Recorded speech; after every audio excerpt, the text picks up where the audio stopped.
할렐루야. 그리스도를 날마다 누리는 예배 2월 2일 말씀 보겠습니다.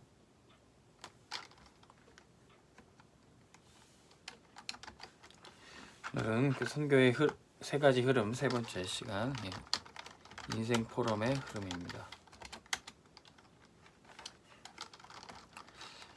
사도행전 20장 24절. 사도 바울은 어떤 인생 포럼을 남겼습니까? 우리 마지막 순간에, 생애의 마지막 순간에도 우리가 말할 수 있는 것, 가장 중요한 말을 남기겠죠.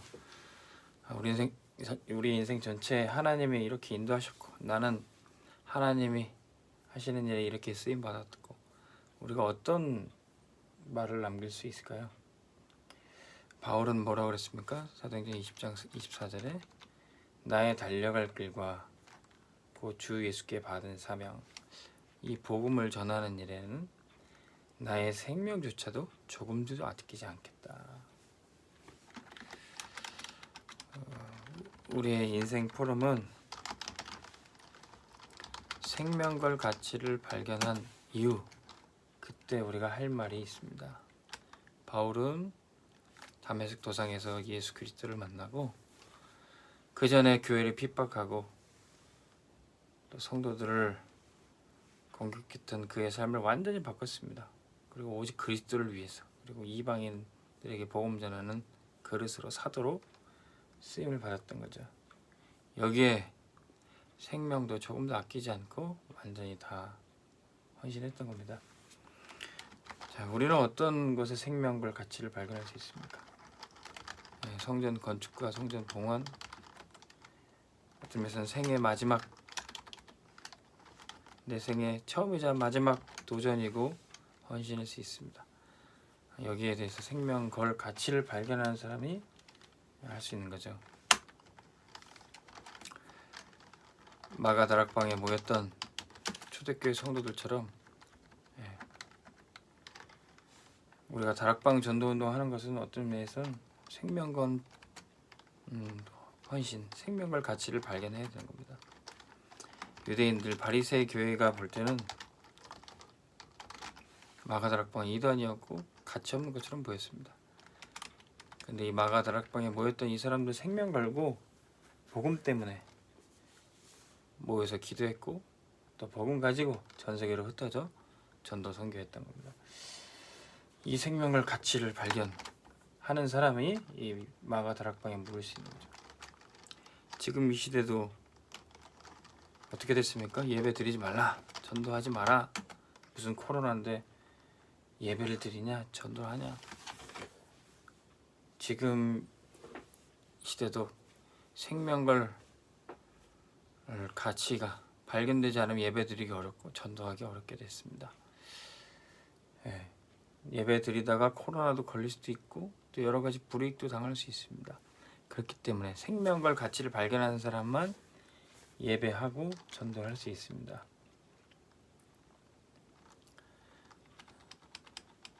위기 때, 재앙이 왔을 때 우리는 무엇이 생명걸 가치인가 우리는 발견하게 되는 거죠.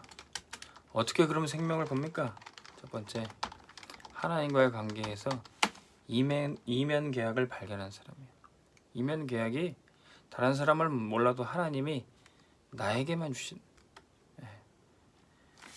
특별한 언약이란 거죠. 다른 사람은 몰라도 나는 그걸 발견했어요. 그렇다면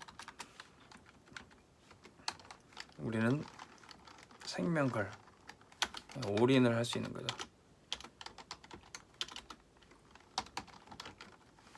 모든 것을 다 드려도 아깝지 않은, 모든 것을 다 드려야만 하는 그런 언약을 발견한 겁니다. 로마서 16장에 하나님께 쓰임받았던 인물들이 바로 그들이죠. 로마서 16장 1절에서 23절. 전도자를 위해서 생명을 걸 만한 보호자, 전도자가 하는 그 사역을 함께 동역하는 자. 전도자의 모든 쓸 것과 모든 경제에 뒷받침되는 식주인, 이 사람들이 바보가 아니 이상해요. 하나님 앞에 이면 계약을 발견했기 때문에 이렇게 헌신할 수 있는 겁니다. 그래서 우리 성도들은 교회를 위해서 또 목회자를 위해서 내가 이렇게 헌신했다, 그런 포럼을 할 수 있다면 우리 후대들에게 언약으로 전달될 겁니다. 근데 언제 헌신해야 됩니까? 위기 때. 대부분의 사람들이 위기 때 뒤로 물러나지만 이면 계약 잡은 사람은 위기 때 언약 붙잡고 뛰어드는 거죠.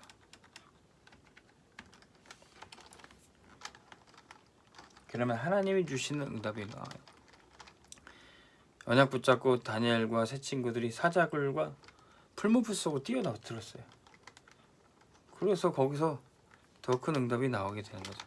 그걸 바로 올 아웃이라고 합니다. 사자굴에 풀무불에 들어갔지만 살았다, 그게 응답이 아니라 살아계신 하나님을 나타냈어요. 하나님이 우리와 함께 하신 것을 체험했습니다. 그게 바로 올 아웃이죠. 사단은 전도자를 핍박하고 죽이려 했지만, 다니엘과 세 친구를 죽이려 했지만 오히려 사단이 무릎 꿇게 되는 거죠. 로마서 16장 20절에 평강의 하나님이 속히 사단을 너희 발 아래에서 상하게 하시고 무릎 꿇게 하실 것이다.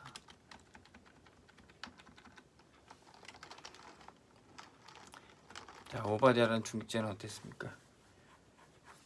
아합 왕이 여호와의 선자들 다 죽이던 시대, 오바댜는 아합 왕의 신하로 있으면서 선지자 100명을 먹여 살았어요. 그리고 마침내 엘리야와 바알 선지자들 간의 갈매산 전투를 준비해서 완전히 사단을 무릎 꿇게 만드는 그 일에 쓰임을 받았던 겁니다. 위기 때 뒤로 물러나지 않고 위기 때 뛰어든 사람을 통해서 나오는 응답입니다. 세 번째, 핍박이 기회예요. 그 핍박은 우리를 갱신할 뿐만 아니라 all change, 우리의 모든 것을, 우리의 모든 상황과 환경을 다 바꾸게 됩니다.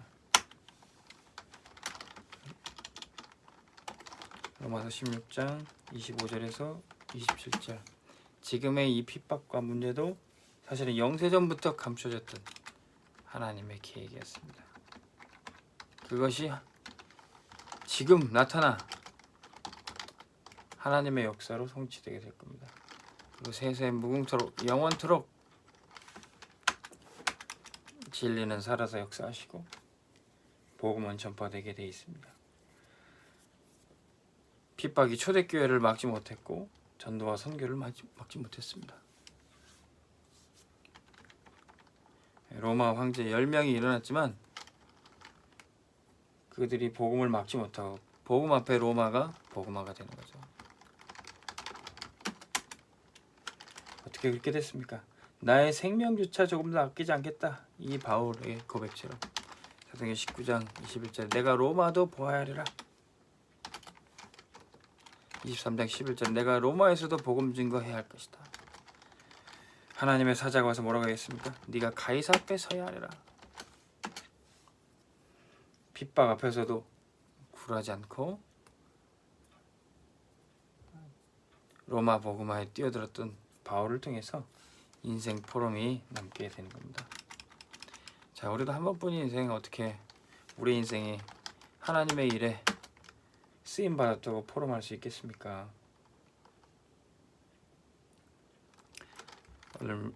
오늘까지 선교의 세 가지 흐름 말씀드렸는데, 선교의 세 가지 흐름이 뭡니까?